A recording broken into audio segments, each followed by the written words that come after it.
안녕하세요. 네. 한 주일 잘 지내셨습니까? 네. 오늘 좀 적게 오신 것 같네요. 사람에 좀 적게 출석을 좀 덜 하신 것 같다. 그렇지 않나요? 원래 이만큼이었나요? 좀 적으신 것 같은데. 자, 오늘은 3주차 수업이고, 자, 오늘은 여기 보시면은 1교시의 법률행위 대리 가볍게 살펴볼 겁니다. 가볍게 살펴볼 내용이 아닌데 가볍게 보겠습니다. 이번 라운드는 보고 다음부터 바로 물권법이에요. 물권법으로 바꿔가지고 수업을 진행을 할 거예요. 자, 한번 우리 오늘 할 게 법률행위 대리 1교시는 대리부터 출발을 하는데 한번 어디 하는지 보여드리겠습니다. 자, 우리 그림책이 나왔는데 지금 나왔습니다. 저 이렇게 나왔는데요. 올해 책이 우리 학원에는 아직 도착을 안 했다 그러네요. 예, 곧 받으실 거예요. 지금은 좀 불편하신데 프린트물 좀 아깝긴 하네요. 금방 저거 다 이제 버려야 되는 건데. 자, 법률행위 대리 파트인데 여기서 10페이지로 한번 가보겠습니다. 10페이지가 그림책 10페이지가 뭐냐면 산 4개 나와가지고 전체를 보여주는 파트예요. 목차 파트예요. 여러분들한테는 없을 수도 있어요. 그냥 칠판 보고 계시면 돼요. 이쪽 페이지는 계속 보셨잖아요. 그쵸? 수업하실 때. 계속 보셨는데, 지금 우리 산 4개를 이제 쭉 다 이제 정복을 해야 되는데, 첫 번째 산을 오르고 있는 중에 오늘 하산합니다. 첫 번째 산 이름이 민법 총칙. 총칙에서는 계속해서 뭘 배우고 있었느냐. 잠시만요. 이거는 필요가 없는데, 됐어. 예.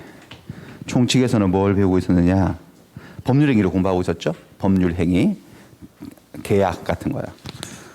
법률행위를 하는 이유는 사람들이 법률행위를 하는 이유는 권리를 변동시키려고, 발생, 변경, 소멸시키려고 해요. 그런 의사가 들어있죠. 법률행위 안에는 의사표시가 들어있어요. 그래서 법률행위가 당사자가 원하는 대로 권리 변동을 일으키는 것을 법률행위가 효력이 있다, 유효다라고 얘기를 하죠. 유효가 되려면은 일단 3가지 요소를 갖추어서 법률행위로서 성립을 해야 된다. 성립. 법률행위 당사자가 있고 목적이 있고 의사표시가 있어서 법률행위가 성립을 하고, 그다음 성립한 법률행위가 진짜로 효력이 생기려면은 효력 요건을 갖춰야 된다고 배우셨잖아요. 당사자는 성립할 당시에 3가지의 능력, 혹시 기억하시나? 권리 능력, 의사 능력, 행위 능력을 가진 상태에서 성립해야지 효력이 생깁니다. 두 번째, 법률행위의 목적, 계약의 내용이라고 할 수 있죠. 내용은 4가지 요건을 갖춰야 되죠. 확정이 돼야 되고, 실현이 가능해야 되고, 법을 어겨서는 안 되고, 사회적으로 타당해야 되죠. 그 내용이. 그러면 효력이 생겨요. 그 다음에 의사표시는요. 그 내면의 의사 생각과 외부의 표시가 뭐하고? 일치하고, 의사를 결정하는 과정에 사기나 강발당한 하자가 없어야 되죠. 이걸 싹 다 갖추면 저쪽으로 갈 거예요. 유효. 근데 이걸 갖춘 걸 시험 문제 물어보지 않아요. 못 갖추면 어떻게 되느냐. 이런 것들 효력 요건을 못 갖추면 고장나 버리지. 법률행위는 성립은 하는데 성립을 해도 이쪽으로 3000% 빠집니다. 성립을 해도 처음부터 효력이 없거나 무효이거나 혹은 뭐 할 수 있거나 취소할 수 있거나 이거 이제 배우신 거야. 근데 어떨 때는 이것 중에 뭘 못 갖추면 어떨 때는 무효로 가고 어떨 때는 취소로 가는지를 딱 교통정리해서 외우셔야 되는데, 취소를 외우는 게 속 편하다. 취소 사유가 3가지. 재착하. 뭐 그런 것들을 해서 당사자가 제한 능력자였을 때, 그다음에 의사표시가 착오로 이루어졌을 때, 또는 사기강박당해서 하자가 있었을 때, 그럴 때는 취소할 수 있다. 취소를 하면 처음으로 돌아가서 무효가 되고, 무효가 되면 무효 공식에 따라서 아직 이행 안 했으면 이행할 필요가 없고, 이행을 한 것은 돌려달라고 부당이득 반환 청구할 수 있다. 그런 거 이제 배우셨고, 그리고 대리 점프하고 법률행위 계약을 하면서 계약에다가 조건을 달거나 기한을 달아서 그 계약의 효력을 좌지우지, 장래의 사실에 좌지우지 할 수 있다. 여기까지 했고, 이제 남아있는 게 요거잖아요. 법률행위 대리. 근데 법률행위 잘 모르시겠으면 뭐라고 바꿔서 읽는다고 그랬죠, 여러분들? 계약이라고. 계약을 대신하는 거예요. 갑이 계약을 해야 되는데 갑이 못할 상황인가 봐요. 그래서 갑 대신에 을이 계약을 대신해 주는 제도가 있거든요. 그걸 법률행위 대리라고 하는데 3문제 나오는데 보통 3문제예요. 근데 올해는 4문제 나왔어요. 심각하게 출제 균형을 좀 밸런스가 무너졌어요. 의사표시가 2문제 안 나오고 1문제 나왔어요. 이렇게 되면 안 되는데 사실은 너무 좀 약간 밸런스를 무너뜨리고 됐는데 어쨌든 되게 중요해요. 되게 중요하니까 엄청 많이 해야 될 건데 근데 지금 라운드에서는 많이 할 수 없는 게 지금은 11월, 12월 과정은 전체 윤곽을 살펴서 딴 데도 볼 게 많거든요. 대리가 중요하다고 해서 사실 대리는 4시간 종일 해도 모자라요, 시간이. 좀 자세하게 하려면은. 그러니까 오늘은 대리의 맛만 딱 보여드릴 거예요. 대리가 뭔지 도입부만 싹 보여드리고 그리고 물권법으로 넘어가서 요 대리의 자세한 내용들은 해가 바뀌고 기본 이론, 그 다음에 좀 심화된 이론, 1월부터 4월까지 그 과정에 자세하게 다루고 오늘은 딱 윤곽만 보여드릴 거예요. 그냥 정말 도입부만 보여드릴 겁니다. 요래 놓고 다시 저쪽으로 가겠습니다. 자, 그래서 법률행위 대리를 시작해 볼 건데 제목부터 조금 순화시켜서요. 이해하기 좋게 해볼게요. 저렇게 순화시키는 방법이 있죠. 법률행위는 계약이라고 읽으시면 되고 법률행위 대리 이거는 계약을 대신한다 이렇게 생각하시면 돼요. 계약을 직접 안 하고 다른 사람이 대신해 주는 거예요. 한번 왜 그런지 한번 보겠습니다. 갑이 병과 무슨 계약을 해야 될 상황이에요. 상황이. 근데 자기가 뭐 바쁜가 봐요. 아니면 정신 상태가 안 좋거나 좀 뭔가 문제가 있어 바쁘거나 그러면 이제 이 자리에 빠지고 대신 을이 들어오는 거예요. 그러니까 을이 갑이 해야 될 계약을 대신해 주는 거죠. 대신 처리한다. 대리. 그래서 이걸 대리인이라고 해요. 이 사람을. 원래 계약해야 될 사람을 본인이라고 해요. 근데 계약을 하려면 상대방이 있어야 되죠. 그러니까 대리인을 통해서 계약이 이루어질 때는 등장인물이 최소한 3명은 나오죠. 본인, 대리인, 상대방 이 삼각형의 관계가 만들어져요.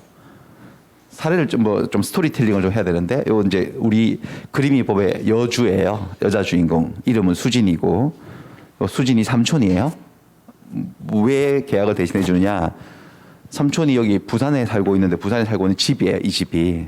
근데 갑자기 서울로 발령을 냈어요. 본사가. 서울로 급하게 올라와서 임시 거처를 마련해서 회사 다니고 있는데 상황을 돌아가는 걸 보니까 부산으로 당분간 내려갈 그 가망성이 없어요. 그래서 부산에 있는 집을 처분하고 아이들도 전학시키고 다 올라올 생각이야. 처분해야 되는데 자기는 서울에서 일하고 있는데 뭐 집 누가 보러 왔을 때마다 그때마다 다 내려가서 뭐 보여줄 수는 없으니까. 그런데 누가 생각이 나서 자기 조카가 수진이가 이번에 33회 시험에 붙었거든요. 33회 시험 발표도 안 났는데 붙었어요. 그래도 여기는 환상의 세계이기 때문에 시간도 시공도 다 뒤얽혀 있어요. 미래지만 붙었어요. 그렇죠. 따끈따끈하게 이번에 붙었기 때문에 그래가지고 생각이 난 거지. 전화를 걸어가지고 일단 축하의 메시지를 말하고 저 수진아 삼촌인데 너 이번에 시험 붙었다며. 그러니까 예 붙었어요. 그러니까 야 너 우리 직장 동료들도 뭐 준비하고 치고 하던데 되게 어렵다 그러던데 와도 축하한다. 너 대단하다. 그래서 얼마나 공부했냐? 그러니까 한 1년 했어요. 그래서 근데 삼촌도 사실 좀 생각이 있는데 그거 어떻게 해야 되냐? 그거 하려면 이렇게 막 물어보니까 학원 다니시면 돼요. 메가랜드. 맞아. 그래가지고 하고 삼촌이 전화를 건 용건은 하고 이제 이 얘기를 하는 거죠. 사정이 여차저차해서 저 집을 팔아야 되는데 네가 그 공부를 했으니까 부동산 공부했으니까 잘할 거 아니냐. 삼촌 집을 좀 팔아달라 이거죠. 날 대신해서 일을 처리해달라고 하는 거예요. 근데 팔아주면 삼촌 집 팔아주면 삼촌이 샤넬로 가방 하나 사줄게 뭐 이렇게 된 거예요. 그래가지고 수진이가 뭐 어렵지 않죠. 해서 일을 수락을 해요. 그래서 뭐 한 주는 주말에 내려가서 그걸 줘요. 위임장을 써줘요. 위임장. 그 다음 페이지 나오는 게 그림인데 되게 디테일해요. 여러분들 보세요. 여기 옷 색깔하고 일치하지 않나요? 삼촌 옷이고 수진이 옷이에요. 엄청 디테일이죠. 원래 작가가 저를 모르고 다르게 색깔 옷을 버렸는데 제가 고쳐달라고 그랬어요. 저거 삼촌 손이고 수진이 손이라고. 위임장. 갑은 을에게 이 건물 매매계약의 계약 체결과 이행에 관한 일체의 권한을 수여한다. 그래서 자기를 대신해서 매매계약을 할 권한을 주는 거죠. 주었어요. 그래서 이걸 딱 받았어요. 이걸 받았으니까 을은 삼촌 집을 팔 권한이 생긴 거지. 이렇게 해서요. 그래가지고 이제 적당한 사람 물색하다가 자기 레이더망에 들어온 거야, 병이. 그래가지고 병을 만나가지고 이 집을 사시죠. 뭐 해가지고 매매계약을 한다는 거죠. 삼촌이 해야 될 계약을 대신해 주는 거죠. 조카가 지금 대리인이 되어서. 자, 매매계약을 한다면 당연히 매수인은 병이네요. 근데 매도인이 누굴까? 이걸 좀 정리해야 되는데. 매도인 누구 같아요? 갑인가 을인가? 매도인이. 갑이에요. 매도인. 여기 중요한 게 대리인이 하는 법률행위를 대리행위라고 하거든요. 대리인은 대리행위를 할 때 행동 수칙이 하나 있어요. 자기 명의로 하면 안 돼요. 자기의 이름으로 계약을 하면 안 되고 삼촌 이름으로 해야 돼. 본인의 이름으로 해야 됩니다. 본인, 갑의 이름으로. 매도인을 갑으로 해서 계약을 해야 됩니다. 그래야지 안 그러면 자기 이름으로 걸고 하게 되면 사고 터지는 거예요. 사고. 여기 또 주의하실 게 하나 있는데 보통 사람이 자기 자신을 지칭할 때 조금 약간 권위의식이 있는 사람들은 본인이라고 쓰는 사람들 있잖아. 자기를, 셀프를 말할 때. 옛날 우리 대통령 중에 본인은 하면서 맨날 그랬던 사람이 있었잖아요. 근데 그 본인을 쓰면 안 돼요. 대리에서는요. 왜냐하면 본인은 고유 명사로서 법률 용어거든요. 대리 관계의 정점에 있는 이 사람을 본인이라 불러요. 그래서 대리인이 자기를 얘기할 때 또 본인이라 그러면 이 본인과 본인이 헷갈려 버리는 거야. 그러니까 대리는 셀프를 지칭할 때 본인이란 말을 쓰는 거 사용 금지. 그럼 셀프를 뭐라 하느냐? 자기라고 해야 자기. 자기. 그래서 대리인은 대리 행위를 할 때 본인의 이름으로 해야 된다. 자기의 이름으로 해야 된다. 본인의 이름으로. 자기 이름으로 하면 안 되고 본인 이름으로 해야 된다. 그러니까 법을 안 배우신 분들이 이 말을 들으면 말이 좀 이상한 거지. 자기 이름으로 하면 안 되고 본인 이름으로 해야 된다. 그러니까 자기나 본인이나 똑같은 사람으로 느낄 수 있는데 완전 다른 거예요. 이렇게 하는 것을 뭐라 하느냐? 현명이라고 해요. 대리인 이렇게 하는 거. 현, 나타낼 현, 이름명. 대리인이 계약을 할 때 본인의 이름을 드러내서 해야 된다는 거예요. 자기 이름 드러내서 하면 안 되고. 114조에 있어요. 114조 대리행위의 효력. 대리인이 그 권한, 이 권한은 대리권 얘기하는 거야. 권한 범위 내에서 본인을 위한 것임을 표시한 거. 저게 현명이라 그래요. 본인을 위한다? 자, 우리 법학에서 누구누구를 위한다라는 말이 나오잖아요. 누구누구를 위한다라는 말이 나오면 저거 무슨 말이냐면 누구누구를 위한다. 우리 일상에서 쓰는 말은 막 애들 약 먹일 때, 뭐 한약 먹이고 보약 먹일 때 막 안 먹는다 쓰다 그러면 먹어, 이 처먹어 이렇게 하면서 다 너를 위한 거잖아. 부모가 말하잖아요. 누구누구를 위한다는 것은 그 사람을 사랑하고 그 사람 잘 되라고 이런 일상 요구를 하면 법에서는 그거하고 아무 관계 없어요. 누구를 위한다라는 말은 무슨 말이냐? 그 누군가에게 요 효과가 발생한다는 거죠. 법률 효과. 효과라고 하는 것은 권리와 의무예요.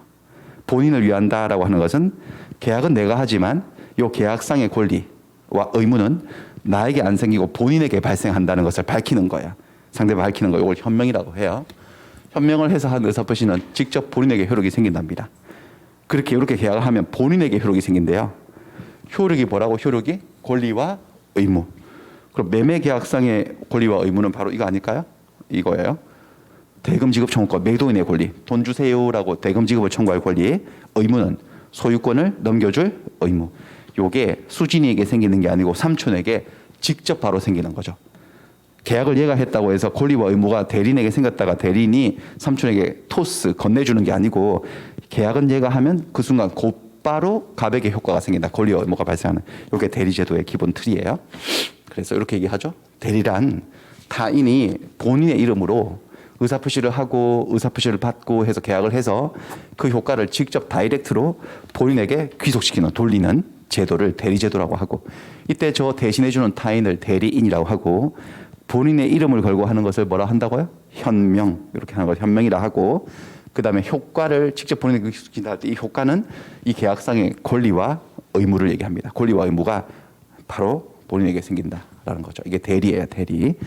그래서 이렇게 이제 이걸 배워 나가는 건데 이 대리의 세 사람의 관계를 삼면 관계라고 해요. 이렇게 근데 등장인물이 이렇게 세 사람이 나오는 관계를 공부할 때는 법서가 이게 서술하는 딱 어떤 패턴이 있는데 한꺼번에 막 다 얘기를 해버리면 중구난방으로 해가지고 헷갈려서 안 돼. 사람을 끊어서 보는 거죠. 요 관계, 요렇게 관계, 요렇게 관계예요. 그래서 제일 먼저 갑과 을의 관계, 본인과 대리인 사이의 관계는 대리권이라고 하는 타이틀로 배우게 돼요. 대리권. 여기 둘의 관계에서는 을이 갑의 이름으로 이렇게 계약을 할 권한, 그 바로 대리권이거든. 이게 있냐 이게 제일 문제죠. 대리권에서는 이제 배우는 게 대리권이란 무엇인가, 의, 어떻게 발생하느냐, 발생 원인, 이 권한의 크기는 어떻게 되느냐, 권한의 범위, 그 대리권을 남용하면 또 어떻게 되느냐, 또 대리권이 어떤 법적 제한을 받지 않느냐, 대리권이 어떤 사유로 소멸하느냐, 이거를 둘의 관계에서 대리권이라는 타이틀로 쭉 배우시고요. 그 다음에 얘하고 얘의 관계는 대리행위라는 타이틀로 배워요. 대리행위. 대리행위가 뭐냐? 대리인이 대리해서 하는 법률행위. 이 매매계약이 바로 대리행위거든요. 얘 둘의 관계. 여기서는 이제 세 가지를 배우는데 첫 번째는 현명. 대리행위를 할 때는 대리인은 본인 이름 걸고 해야 된다. 현명주의. 그다음에 대리행위의 하자, 이 계약에 뭔가 하자가 있나 없나는 본인을 기준으로 할 것이 아니라 대리인을 기준으로 판단해야 된다. 결정돼야 한다. 그다음에 이 계약을 할 때 대리인이 갖춰야 될 능력, 뭐 이런 것들을 배우시게 되고, 그다음에 이렇게 계약을 하게 되면, 대리인을 하게 되면 효과는 얘는 빠지고 본인하고 상대방 사이에서 효과, 권리와 의무가 발생하죠. 얘들 사이에서. 이걸 대리 효과라고 해서 배우게 되고, 이렇게 대리권, 대리행위, 대리 효과를 삼명관계를 이렇게 해서 배우게 되고요. 뭐 됐습니다. 이런 내용들이 쭉 나옵니다. 이 정도만 딱 하고 자세한 내용들은 다 다음 문제 이 해바뀌고 할 거예요.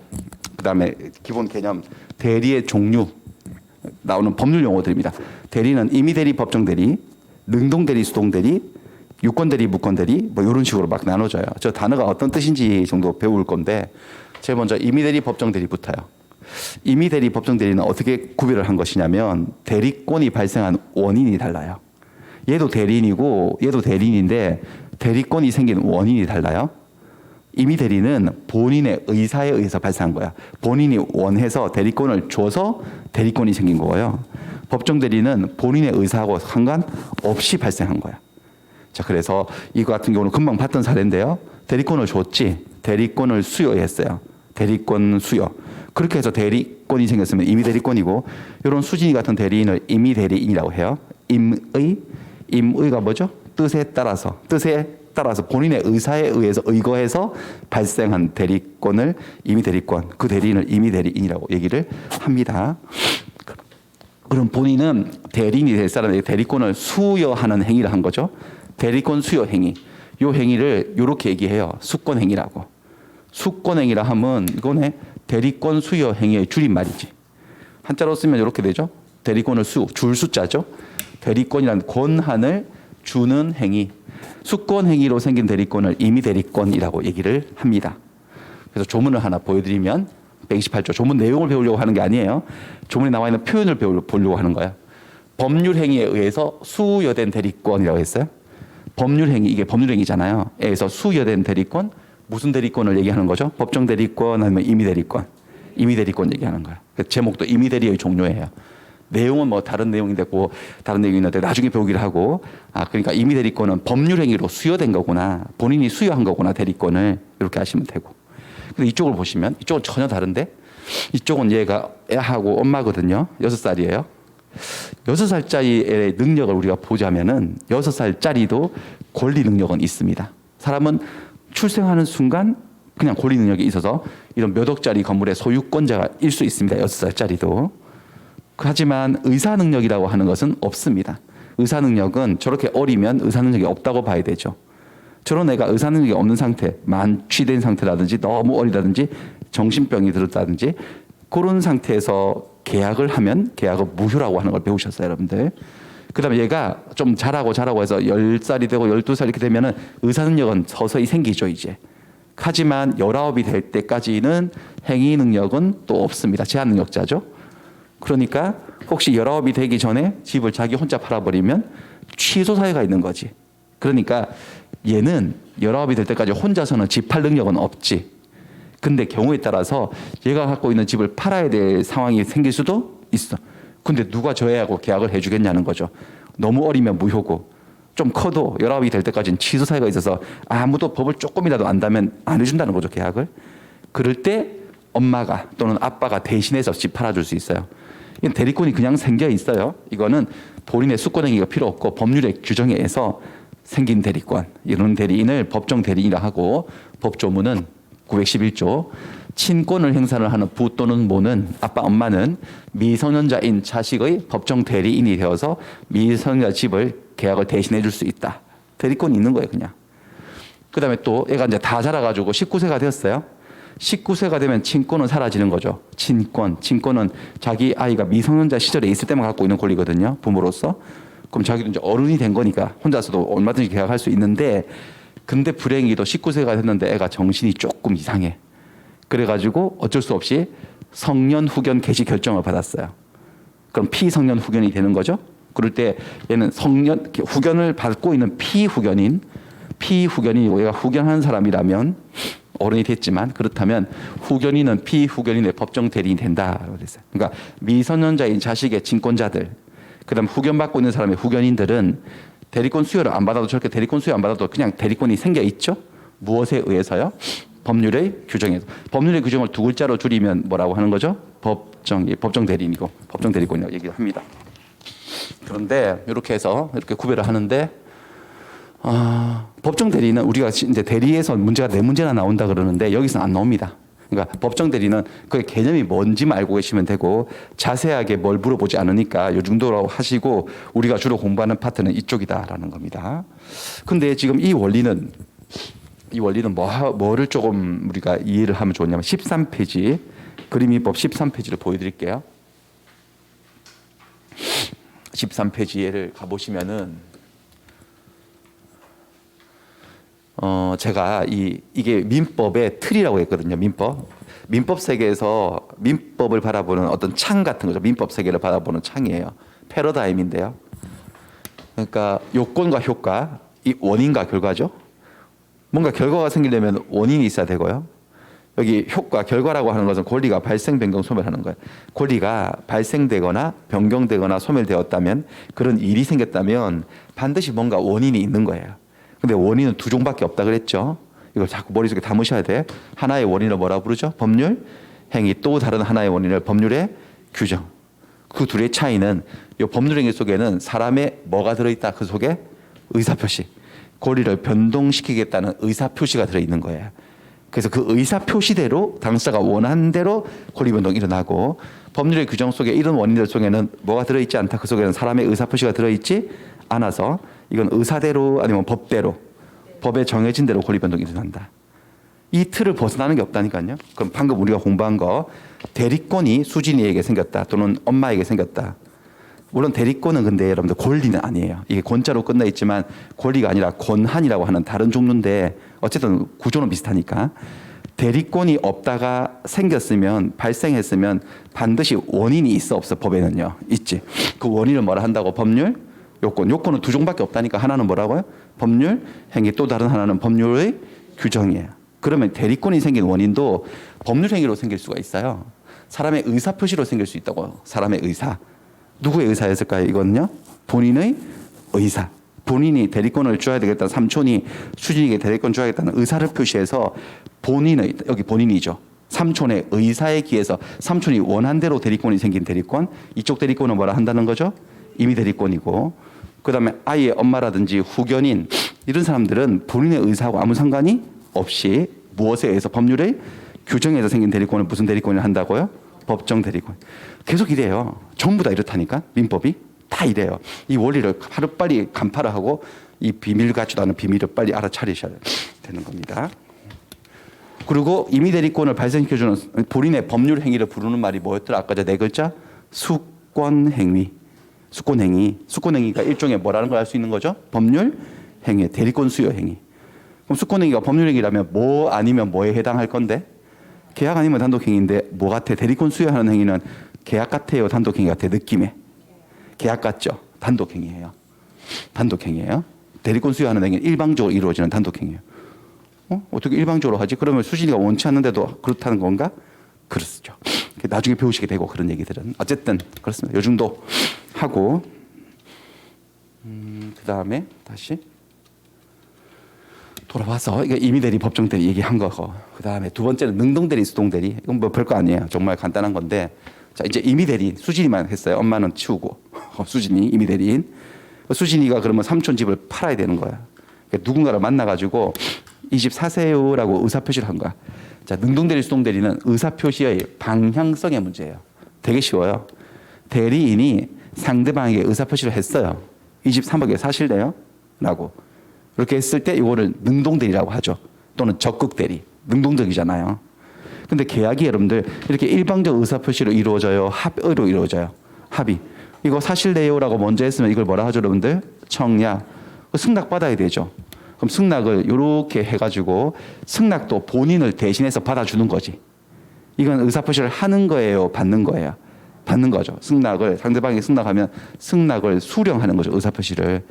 자 상대방이 있는 의사표시는 상대방에게 도달을 해야지 그렇게 생기는데 원래는 얘하고 계약을 직접 한다면 얘한테 도달해야 되는데 대리인이 대신 받을 수도 있어 없어 이렇게 되면요. 있지. 이걸 수동대리라고 하는 거예요. 그냥. 그러니까 대리인이 말을 하고 있으면 무슨 대리 하고 있는 거죠? 능동 대리. 상대방이 하는 말을 듣고 있으면요, 수동 대리 하는 거야 그냥. 뭐 되게 간단한 얘기죠. 능동 대리, 수동 대리. 근데 자, 그래서 판례가 이렇게 얘기합니다. 일반적으로 임의 대리권은 본인이 대리권을 줬다면은 그 권한에 부수하여 필요한 한도 내에서 상대방 의사표시를 수령하는 거야. 수령하는 수령 대리권. 판례는 수동 대리권을 수령 대리권이라고 표현했어요. 똑같은 말이에요. 수동이나 수령이나 수령한다는 거니까 포함하는 것으로 보아야 한다. 그러니까 갑이 을에게 대리권을 준다라고 하면 능동 대리권만 준 거예요? 수동 대리권도 준 거예요? 수동 대리권도 줘. 수동 대리권 안 주고 능동 대리권만 주면 계약 못 하지. 웃기는 거잖아. 능동 대리권 줬다고 그럴까요? 그럼 얘는 청약할 권한은 있는 거지. 이거 사실래요, 3억에? 라고 딱 했는데 얘가 갑자기 사겠다 그러는 거야. 그럼 얘가 깜짝 놀라겠지, 수진이가. 왜? 의사표시를 받을 권한은 안 줬거든요. 할 권한만 줬지. 얘가 사겠다고 하면 을이 깜짝 놀래가지고 안다, 잠깐만요. 사장님, 그 소리 저한테 하지 마세요.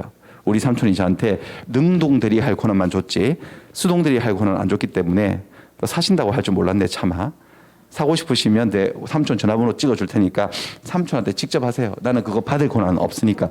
이렇게 나와야 되거든. 수동 대리권이 없다면. 뭐 그렇게 할 것 같으면 대리인을 통해서 계약하는 의미가 별로 없잖아. 그래서 일반적으로 대리인에게 대리권이 있다라고 하면 무슨 대리권이 다 있는 거죠? 능동 대리권, 수동 대리권이 다 있는 거예요. 법조문을 잠깐 한번 보여드리면, 아까 그 현명 조문인데 대리인이 권한 내에서 본인을 위한 것임을 표시했대. 대리인이 표시를 한 거죠. 이 계약이 본인을 위해서 내가 하는 것이다라고 표시한 거야. 현명. 그럼 본인에게 효력이 생긴대. 자, 이 상황 1항은 여러분들 능동 대리하고 있는 것 같아요, 수동 대리하고 있는 것 같아요. 주어가 대리인이 이렇게 나가네. 능동 대리. 그러니까 이때 능동 대리를 할 때는 현명을 을이 해야 되는 거죠. 현명을. 그러니까 을은 계약을 하면서 내가 당신에게 하는 의사표시는 나를 위한 게 아닙니다. 나는 대리인이고 내가 계약을 하고 하지만 이 모든 권리와 의무는 본인에게 생길 겁니다라고 대리인이 상대방에게 현명을 해야 된다는 소리예요. 근데 제 2항을 보시면 제 1항의 규정, 전항의 규정은 대리인에 대한 제3자의 의사표시에 준용한대. 준용을 한다는 것은 준해서 적용한다. 그냥 똑같이 적용하겠다는 거예요. 근데 이거 잘 보세요. 대리인에게 대한 제3자의 의사표시라고 했어요. 누가 누구에게 의사표시하고 있다는 거죠? 저거는 제3자가 누구에게, 대리인에게 의사표시한다. 이 제3자가 누구를 말하는지 아시겠죠? 여기서 누구 말하죠? 상대방. 상대방이 대리인에게 의사표시를 하고 있는 거니까 제2항은 능동 대리가 아니라 무슨 대리죠? 수동 대리를 하고 있을 때 그때도 준용한다. 그러니까 우리 현명이라고 하는 것은 능동 대리시만 필요하다, 수동 대리시도 필요하다? 수동 대리에서도 현명이 이루어져야 된다. 다만 현명의 주체는 상대방이다. 상대방이 먼저 와서 이 집을 사겠다고 의사표시할 수도 있어, 없어? 먼저 와가지고 있지. 그럴 때 얘가 밝혀야지. 당신 집 나가 사겠다는 게 아니고 당신이 삼촌 대리인이라면서 나 삼촌 집 사려고 당신 찾아온 거다, 당신 대리라는 소리 듣고 내가 하는 의사표시는 당신을 위한 게 아니고 삼촌을 위한 거다라고 상대방이 밝혀줘야 되는 거죠. 그러니까 약간 법률 용어를 써보자면 능동 대리 시에는 현명의 책임이 누구한테 있는 거죠? 현명을 해야 될 주체가 대리인이고, 수동 대리를 할 때는 현명을 누가 해줘야 되는 거죠? 상대방이 대리인에게 자신의 의사표시가 대리인을 위한 게 아니고 본인을 위한 것임을 밝혀줘야 된다. 어쨌든 능동 대리든 수동 대리든 현명은 이루어져야 된다. 뭐 이런 얘기고. 됐어요. 이 정도. 자, 그 다음에 세 번째, 유권 대리, 무권 대리입니다. 유권 대리, 무권 대리는 뭐 있을 유 없을 무자예요. 그냥 대리권이 있나 없나 얘기예요. 먼저 수진이부터요. 수진이는 대리권을 수여받아가지고 대리권이 있어요, 없어? 계약할 권한이요. 있죠. 그래서 계약을 한 거야, 삼촌 이름으로. 이게 유권 대리죠. 유권 대리 114조 다시. 대리인이 그 권한 내에서 했어. 그 권한, 대리권. 권한 내에서 했대요. 밖에서 한 게 아니고. 무슨 대리예요? 유권 대리를 말해요? 무권 대리를 말해요? 유권 대리. 이렇게 정상적인 권한을 가진 자가 본인을 위한 것임을 표시해서 의사표시를 하면 본인에게 효력이 생긴답니다. 요 계약은 유효가 된다는 소리지. 효력이 생긴다. 유효. 누구에게 유효? 대리인에게 아니면 본인에게? 본인에게. 본인에게 유효하다는 것은 요 매매계약상의 권리와 의무가 대리인에게 생기는 게 아니고 누구한테 생긴다는 거죠? 본인에게. 권리. 어떤 권리가 생길까요? 매매를 했으니까 대금 받을 권리, 대금 지급 청구권. 어떤 의무가 생길까요? 소유권 이전 의무. 그게 대리인에게 아니고 누구에게 발생한다? 본인에게 효력이 생긴다 이 소리지. 유권 대리는 본인에게 효력이 생기는 계약이에요. 그에 비해서 뭐 당연히 저렇게 될 것이고, 무권 대리로 가보겠습니다. 우리 쓰레기 아들이에요. 쓰레기 아빠고. 근데 얘가 지금 우리 수진이 삼촌이고, 그다음 쓰레기 아빠면 얘하고 얘는 사촌지간이어야 되는데 사촌 아닙니다. 사촌 아니고 그냥 약간 여기 환상의 세계이기 때문에 얘하고 얘는 1년 동안 한 번도 안 만납니다. 근데 남주 여주가 그냥 따로라고 생각하시면 되는데 쓰레기 아빠예요. 아빠인데 쓰레기 짓을 하고 다니니까 아빠가 이제 아들을 안 믿지. 대리권을 안 줬어요. 안 줬는데 쓰레기는 항상 이렇게 준비성이 철저합니다. 위임장을 항상 여불로 위조를 많이 해놓고 있어요. 언제 써먹을지 모르니까 아버지 위임장을 위조했어요. 아까 그거 수진이가 받은 그 위임장 자기가 썼다고 그냥 아버지 필체로. 그리고 아버지 집에 들어가서 이 등기 관계된 서류는 다 훔쳐 나왔어요. 아버지가 뭐 금고에다가 비밀번호 바꿔 가지고 다 넣어놨는데 그거 비밀번호 알아내는 건 시간 죽먹기지. 그래가지고 다 가지고 나와가지고 싹 가지고 있으니까 얘가 볼 때는 대리인처럼 보여요, 안 보여? 정상적인 대리인처럼 보이죠. 실제로 대리권은요 없어요. 그래서 이렇게 계약을 딱 해서 아버지 이름으로 현명해서 계약을 하게 되면 요거는 무슨 대리라고 한다? 무권 대리죠. 대리권이 없는데 대리행위를 했다 이 소리죠. 이거는 이제 130조에 대리권이 없는 사람이 타인의 대리인으로서 계약을 했다면 본인이 이를 추인하지 않는다면 본인에게 효력이 없다라고 말해요. 이 계약은 효력이 없대요. 그러니까 이 계약은 유효이다, 무효이다? 무효다. 누구에게 무효이다? 저기 있는 조문에 본인에게 무효라는 말을 해석해 볼까요? 요 매매계약상의 권리와 의무가 본인에게 생긴다, 안 생긴다? 안 생기죠. 계약은 되어 있어도 아버지는 요 사람에게 소유권을 넘겨줄 의무가 생기지 않고, 물론 돈 받을 권리도 생기지 않지. 계약은 무효입니다. 당연히 그렇게 돼야 되죠. 당연히. 근데 그래서 조금 이상한 말이 있네. 무효인데 그냥 무효가 아니라 이상한 말이 있는데 본인이 이를 추인하지 아니하면 무효랍니다. 추인이 뭐냐? 추후에 인정하는 거죠. 일 터지고 나중에 인정하는 건데 그 말은 곧 말을 뒤집어서 반대 해석을 하면 반대해서 이런 대리권이 없이 한 계약도 본인이 이를 뭐 하면 추인하면 효력이 생긴다는 소리지. 원래는 없는데 효력이. 추인이 언제 효력이 생기느냐? 추인은 다른 의사표시가 없는 때는 계약 시에 소급하여 효력이 생긴대. 뭔 소리냐? 자, 쓰레기가 위임장 위조하고 등기소를 절취해가지고 계약한 날이 10월 1일이에요. 계약 무효입니다. 무효. 근데 11월 1일쯤에 아버지가 그 사실을 안 거지. 그 사실을 알았어요. 그래서 상대방한테 전화를 걸어서 우리 아들이랑 계약하셨죠. 사실 우리 아들이 나한테 대리권 수요도 안 받았고 취미생활도 한 건 한 거예요. 지금 사고 터졌는데 제가 어떻게 하겠습니까? 아들이 사고 친 거 제가 어쩔 수 없이 내 소유권 넘겨드리겠습니다. 잔금은 절 주세요. 이 중도금까지 받고 이 놈 어디 튀었는지 모르겠고 잔금을 절 주세요. 내 소유권 넘겨드릴 테니 라고 말하면 요 매매 계약을 뭐 한 거죠? 아버지가 추인을 한 거야. 11월 1일 날. 그럼 요 계약은 어떻게 된다는 거죠? 유효가 된다는 거지. 언제부터? 11월 1일부터 아니면 10월 1일로 소급하여. 10월 1일로 처음부터 계약이 유효했던 거로 보는 거예요. 무슨 얘기인지 아시겠어요? 그러니까 추인하면 유효가 되는 거예요. 추인하면 유효가 된다는 것은 요 권리와 의무가 어떻게 한다고? 생긴다는 거지. 마치 유권대리처럼. 유권대리는 아니지만 유권대리처럼 돼버려요. 그러면 추인을 안 하면요. 아버지가 추인을 꼭 해야 될 의무가 있을까? 없어. 추인 안 하면 이 계약은 다시 무슨 상태죠, 여러분들? 무효인 상태지. 그럼 잘 보세요. 이 무권대리 무효는 조금 독특한 무효네. 무효 상태가 뭔가 확정적이에요? 아니면 유동적이에요? 지금은 무효인데 본인이 뭐 하면? 유효로 바뀔 수도 있는 무효? 무슨 무효? 유동적 무효. 유동이라는 것은 변할 수 있는 이런 말이잖아요. 유동적 무효라고 해요. 44페이지를 잠깐 한번 보여드릴게요. 그림인법. 44페이지를 보여드리겠습니다. 여러분들 프린트물에는 다 없을 수 있으니까 이게 띄엄띄엄 있는 거여서 너무 안 찾으셔도 돼. 그냥 보세요. 예. 그 프린트물을 엄청 보고 싶은 심정으로 나중에 책을 보세요. 책 받으시면 책을 많이 보시면 돼. 실컷 보세요. 저 44페이지 보시면 법률의 무효와 취소해서 우리 지난주에 요거는 한번 배우셨어. 무효 취소 비교하는 거. 그다음에 무효에서 요거 1번 배우셨죠. 무효의 종류에서. 지난주에 절대적인 무효하고 상대적 무효가 있다.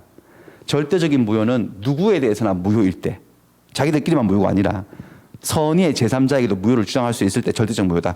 절대적 무효가 원칙이라고 그랬어요. 근데 상대적 무효는 자기들끼리 분명히 무효인데 특히 선의의 제3자, 선의의 제3자에게는 그게 무효임을 주장할 수 없을 때 상대적 무효라고 해서 상대적 무효는 비, 허, 착, 사각 이렇게만 나온다고 했는데 이런 내용들을 조금 배우셨고 기억이 나실지 모르겠지만 요 밑에 보시면 다시 제목 한번 읽어보실까? 확정적인 무효와 유동적 무효. 지금 우리 유동적 무효 하나 봤잖아요. 보고 온 거잖아요. 확정적 무효와 유동적 무효는 뭐냐면 그 무효 상태가 말 그대로 확정이 돼 있느냐 아니면 유동적이냐 이거예요. 자, 이런 무효가 확정적 무효예요. 계약이 성립했는데 어떤 이유로 계약이 무효예요? 쭉 무효야. 어떤 일이 생겨도 이게 유효로 뒤집어지지 않는 거지. 이런 무효를 확정적 무효라고 해요. 이게 무효의 원칙적인 모습이에요. 그러니까 무효는 사람으로 치면 사람이 죽은 상태거든. 사망한 상태이기 때문에 사망한 사람이 살아나는 건 없잖아요. 저거요. 그래서 139조, 요게 139조 조문이 확정적 무효의 조문이에요. 139조 본문 그런 앞까지는 외우들 가치가 있는 조문이에요. 한번 읽어보실까요? 한번 읽어보세요. 무효인 법률행위는 추인하여도 그 효력이 생기지 아니한다고 되어 있네요. 추인해도, 그러니까 무효인 계약은 암만 살리려고 해도 효력이 살아난다 안 살아난다? 이게 원칙이라고. 그러니까 이런 무효는 유동적 무효예요, 확정적 무효예요. 확정적 무효, 거의 대부분의 무효가 이 무효예요. 우리가 배우는. 근데 요상한 무효가 있거든요. 확정적 무효가 아닌 무슨 무효? 유동적 무효. 계약이 딱 체결되고 분명히 무효예요. 근데 쭉 가가지고 무슨 일이 생기면 그 무슨 일이 지금 배웠어. 추인. 그러면 이게 시간을 타고 거슬러 올라가서 이 무효가 전부 다 뒤집어져서 벌떡 살아나는 거야. 분명히 죽었었거든. 근데 뭘 툭툭 치니까 갑자기 폭 살아나는 거야. 해외 토픽감이죠. 이런 무효를, 그러니까 이 무효 상태가 확정적이지 않고 유동적이다라고 하는 거죠. 그 중에 하나가 지금 우리가 배워서 온 이거 뭐죠? 무권대리. 대리권이 없는 자가 한 계약은 무효는 무효인데 본인이 이를 뭐 해버리면 추인하면 소급해서 벌떡 살아나는 이상한 무효인 거지. 본인의 의지대로 되는 거야. 본인 명의로 돼 있으니까. 본인에게 선택권을 준 거예요. 그 다음에 토지거래 허가 다음번에 하기로 하고요. 아주 이례적인 경우입니다. 유동적 무효는. 그래가지고 다시 돌아가 보면 그렇습니다. 그래서 이거는 어떻게 외우시면 좋으냐 이렇게 해요. 유권대리는 유효, 본인에게 효력이 있고 무권대리는 효력이 없지. 효력이 없지만 유동적인 무효지. 외우는 방법은 유유, 무무 이렇게 외우시면 됩니다. 엄청 헷갈리거든. 안 헷갈릴 것 같은데 이게 왜 헷갈리지? 유권대리는 유효고 무권대리는 무효라는데 이게 뭐 헷갈리지 않을 것 같은데 이거는 헷갈리지 않죠. 지금 여러분들. 지금 여러분들이 안 헷갈리는 것은 아는 게 별로 없어서 가는 게 있어야지 헷갈리지. 우리 헷갈린다는 증상은 이것도 저것도 여러 개 알 때 헷갈리는 건데 아는 게 너무 없어서 헷갈릴 그거 없어요. 그런데 여러분들이 지금은 안 헷갈리고 무권대리는 무효라고 하시지만 근데 장담하는데 여러분들 내년 한 4월쯤 가면 여러분들이 열심히 공부해서 실력이 뭐가 좀 오르잖아요. 그러면 제가 이 상황을 딱 질문하면 자 이렇게 위임장을 위조해서 쓰레기가 아버지 위임장을 위조해서 아버지 명의로 계약했어요. 이 계약 일단 유효인가요? 무효인가요? 그러면 엄청나게 많은 분들이 유효라고 대답하십니다. 뭔가를 배운 거예요. 거기랑 헷갈려 버린 거야. 무효인데 유효라고 해요. 딱 대답을 해서 제가 되게 실망한 눈빛을 보이면 저쪽으로 대해서 무효인가? 이렇게 대답을 해요. 그래서 제가 막 왜 그렇게 줏대 없이 그렇게 답을 바꾸냐? 이렇게 표정을 또 보내면 다시 돌아와서 유효인가? 이렇게 하고 제가 다그치거든요. 딱 하나를 말해서 소신껏 유효예요, 무효예요, 막 그렇게 다그치면 나중에 어떻게 하느냐? 입술을 바르르 떨면서요. 이렇게 말을 해요. 무효 이렇게 중간 발음을 해요. 자신이 없어가지고 그렇게 될 겁니다. 제가 언젠가 이 상황을 잘 기억해 두세요. 그때쯤 되면 제가 한번 지적해 드릴게요. 여러분 그렇게 될 거라고. 뭔가를 배우시면 헷갈리게 되는데 그 헷갈리는 걸 극복하면 이제 실력이 다 진짜 올라가는 거지. 됐어요. 뭐 이 정도. 요 정도 하고 OX 연습 몇 문제만 해볼게요. 대리는 요거만 할 거예요. 딱 대리 개념만 잡을 거예요. 이렇게. 자, 1번. 수동대리란 대리인이 의사표시를 상대방에게 하는 경우의 대리를 말한대. OX. 수동대리가 대리인이 상대방의 의사표시를 하는 걸 말하는 건가? X죠. 상대방이 대리인에게 의사표시를 하고 의사표시를 받는 걸 말하는 거죠. 수동대리는. 그래서 지금 이건 능동대리를 설명하는 문장이잖아요. 그래서 X 틀렸습니다. 그 다음에 무권대리 행위는 그 효력이 불확정한 상태이다. 불확정적이다. 다른 말로 하면 뭐죠? 우리가 금방 봤던 유동적이죠. 유동적인 상태에 있다가 본인이 추인을 하느냐 안 하느냐에 따라서 본인에 대한 효력 발생 여부가 결정이 되는 거래. 맞나요? 유동적인 무슨 상태에 있는 거죠? 불확정적인 유효 상태, 무효 상태? 무효 상태에 놓여 있다가 추인하면 어떻게 돼? 소급해서 유효가 되고 추인을 안 할 수도 있죠. 그 무효로 확정되는 거지. 맞는 말이고 대리권이 없는 을이에요. 갑의 대리인이라 칭했어요. 대리인이라 칭했으니까 현명은 한 거지. 대리행위를 하긴 했는데 대리권이 없으니까 유권대리다 무권대리다? 무권대리 해서 갑 소유 토지에 대한 매매 계약을 병과 계약을 체결했어요. 요 매매 계약은 갑이 본인이 추인해주지 않는 한 갑에게 효력이 없다라고 무효라고 말을 하고 있네. 맞아요, 틀려요? 맞죠? 본인이 추인하면 효력이 생기고 맞습니다. 3에서 3은 무권대리로 계약했어요. 혹시 상대방 명의로 소유권 이전 등기까지 다 경로 맞춰졌다면 경로 이건 맞췄다는 얘기죠. 그랬을 때는 병명의 등기는 실질적 권리관계에 부합함으로 유효하다? 유효할까요? 무효일까요? 무효죠. 그러니까 쓰레기가 아버지 집을 매매 계약을 하고 등기까지 넘겨줬어. 계약이 무효니까 등기도 효력이 없어. 상대방은 소유권을 취득한 거다 못한 거다 등기해도 취득하지 못하고 무효 등기인 거야. 집은 여전히 아버지 거고 그 등기는 말소를 당할 등기가 되겠습니다. 소유권 취득 못합니다. 요까지만 하고 그러니까 대리가 뭔지 기초 개념만 대리 단어만 딱 보신 거야. 그 자세한 내용들은 다음 라운드에 넘겨서 하겠습니다. 이렇게 하고 자 우리는 다시 이제 물권법으로 넘어가도록 할게요. 이렇게만 하고 이제 물권법의 전체 구조 총론 강론인데 다시 한번 전체 산을 보여드릴게요. 10페이지. 이거 아니네.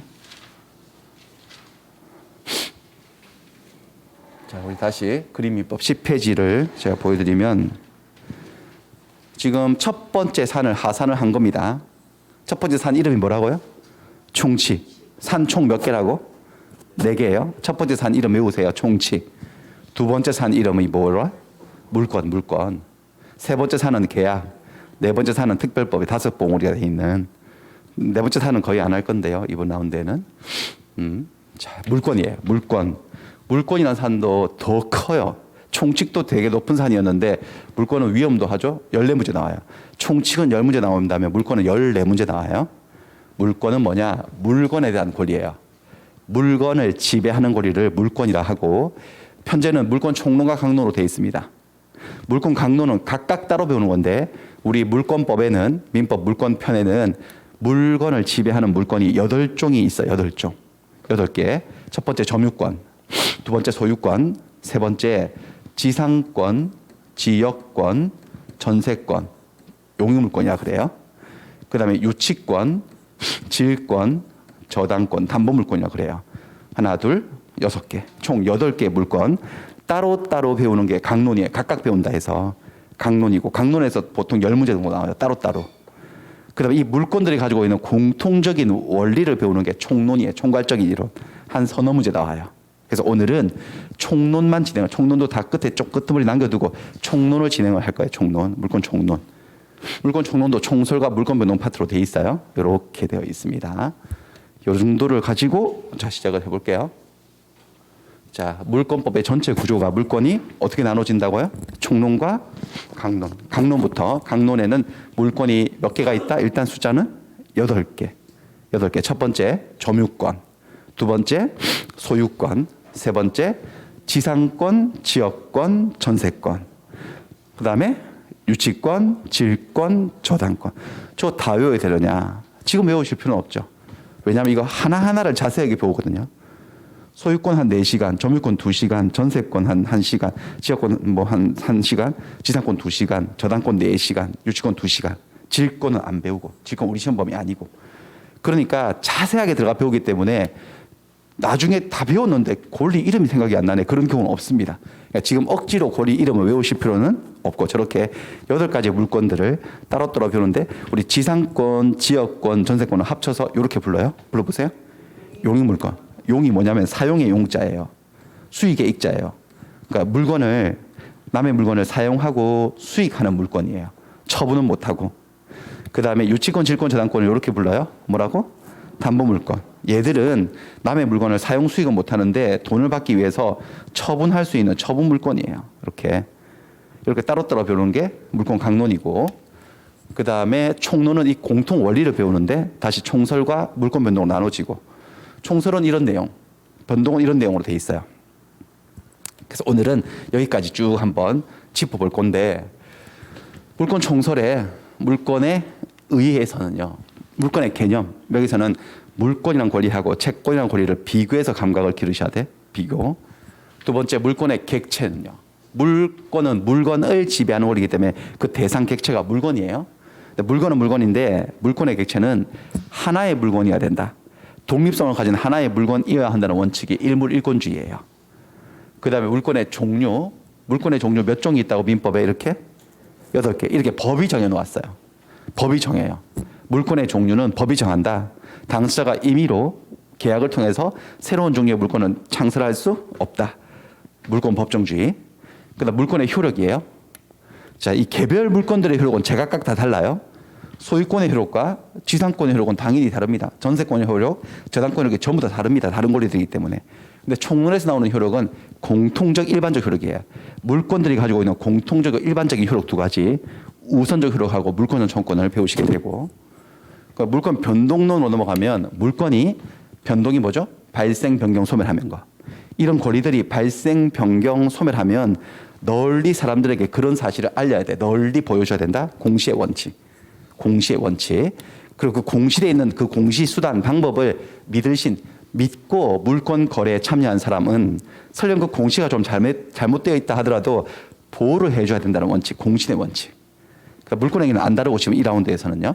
부동산 물권, 토지나 건물에 관한 이런 물권들이 발생, 변경, 소멸할 때 어떨 때는 등기를 해야 되고 어떨 때는 등기가 필요 없을 때가 있어요.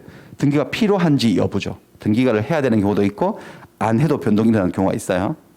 그다음 물권의 소멸 파트에서는 물권이 공통적으로 이런 물권들이 공통적으로 소멸되는 사유 4가지. 멸실, 포기, 소멸시, 혼동. 이렇게 해서 이런 내용들로 구성되는데 오늘은 요거 소멸 앞까지 여기까지 아마 진도를 나갈 예정이 되겠습니다. 그러니까 총론을 해야 되는데 여기서 우리가 공부를 어렵게 하는 하나 요인이 있어요. 그러니까 총론은 여러분들 개별적인 얘기가 아니라 총괄적인 이야기이기 때문에 어느 딱 구체적인 특정 물건을 찍어놓고 배우는 게 아니거든요. 그러니까 뭔가 두리뭉실하지. 공통 원리니까 아주 구체적이겠어요? 추상적이겠어요? 추상적이고 관념적이고. 그래서 이런 말들 나와. 뜬구름 잡는 이야기들. 무슨 주의, 무슨 주의, 무슨 원칙, 무슨 원칙 이렇게. 이런 것들 비교적 이해하기 쉬워요? 어려워요? 무슨 주의니 원칙이니 하는 거야. 좀 어렵지. 막 손에 와닿지 않으니까. 근데 이거 배우다 보면은 이게 어려운데 이해하기 어려운데 더 어렵게 하는 요인이 뭐냐? 이해를 잘 못하니까 예를 들어줘. 구체적인 example. 뭔가 우리가 추상적인 얘기를 듣다가 구체적인 예를 보면 그나마 좀 이해가 될 때가 있잖아요. 근데 예를 봐도 이해가 안 돼요. 왜? 얘가 다 어디서 나오냐? 여기서 나와. 여기서. 못 알아들으면 참 못 알아듣네. 내 예를 들어줄게. 지상권 있잖아. 지상권 이렇잖아. 전세권이 이렇잖아. 저당권이 이렇잖아. 그러니까 공통적으로 이런 거잖아 라고 해요. 이거 아직 안 배웠는데 안 배운 것을 예를 끌고 와버려요. 배운 것처럼. 법서의 서술 태도예요. 예를 봐도 몰라. 예를 보면 더 황당해요 지금요. 안 배운 걸 예를 들어버리니까. 내가 아는 걸 예를 들어줘야지. 모르는 걸 예를 드니까. 그래서 제가 말씀드리고 싶은 건 처음 공부할 때 곤란함을 겪는다는 거죠. 봐도 뭔 소린지 하고. 근데 꾹 참고 그냥 무시하고 넘어가야 돼요. 그냥 쭉 넘어가면 언젠가 이걸 다루게 될 때 그때 그 소리가 그 소리인가 하고 조금 생각이 나고 다음번 두 번째, 세 번째 계속 사이클을 돌면서 그러면서 그게 그 소리구나 하고 앞뒤가 아구가 맞아떨어지는 거예요. 첫 술에 배부르지 않다는 겁니다. 자, 그래서 저도 어쩔 수 없이 이렇게 설명할 때 여기 예를 들 수밖에 없어요. 여러분들 모르셔도. 그래서 살짝 8개 물건들이 어떻게 8개 물건이 도출되는지만 살짝 한번 보여드릴게요. 일단 물건이 뭐냐면요. 사람이 물건을, 다 물건들이에요. 자동차, 섬, 이런 거, 토지, 시계, 강아지도 다 물건이고. 이 물건을 지배하는 권리를 말해요. 물건을 지배하는 것을 물권이라고 해요. 이때 지배한다는 게 물건을 사용, 수익, 처분하는 것을 총칭하는 개념이에요. 근데 왜 8개냐? 자, 이 중에서 어떤 물건은 사용, 수익, 처분을 완벽하게 할 수 있는 물건이 있으니 바로 소유권입니다. 예컨대 이 건물에 이 사람이 소유권자라면 건물을 사용할 수 있어 없어요? 있지. 수익, 임대 놓아서 월세 받을 수도 있고, 그 다음 뭐 할 수도 있어요? 처분. 그런 거리가 소유권이에요. 그 다음에 어떤 물건은 사용 수익만 할 수 있어요. 처분은 못해. 사용의 용자와 수익의 익자를 따서 용의 물건이라 해요. 여기 지상권, 지역권, 전세권. 자, 전세권 한번 생각해 볼까요? 이 사람이 이 건물에 이번엔 전세권자라 치면 전세 기간이 2년이면 2년 동안은 뭐 할 수 있죠? 사용하고 수익을 가져갈 수는 있어. 하지만 그걸 뭐 하지 못하죠? 처분 못해. 이렇게 남의 물건을 사용 수익만 할 수 있지 처분은 못하는 물건 세 종을 사용의 용자와 수익의 익자를 따서 뭐라 한다? 용익물건이라 그래요. 그 다음에 세 번째는 어떤 물건은 저 물건들을 사용과 수익은 못해. 사용 못해. 쓰진 못해. 하지만 팔아버릴 수 있어. 처분요. 처분할 수 있는 물건을 요 세 가지라 그래요. 유치권, 질권, 저당권, 담보물건이라 그래요. 그 중에서 저당권을 한번 생각해 보시면 요 사람이 요 건물의 저당권자라면 아마 어떤 일이 있었을 거냐면 얘가 을이고 요 건물 소유자가 갑이면 을이 갑에게 돈을 빌려준 거야. 1억 원을. 담보로 이 집을 채무자 집을 담보로 저당을 잡아둔 거지. 그래가지고 저당권자가 저 집을 써요? 사용하고 수익을 해요? 가 아니라 나중에 돈을 안 갚으면 저 집을 뭐 해버리는 거죠? 경매 처분해버리는 거예요. 경매로. 돈으로 바꿔서 자기 돈 빌려준 돈을 받아버리는 거지. 이렇게. 담보물건, 채권만족을 담보하는 담보물건이라 그래요. 이렇게 있는 거예요. 이렇게 있고 다시. 그래서 물건을 사용하고 수익하고 처분하는 권리를 물건이라고 하는데 그런데 이게 뭐야?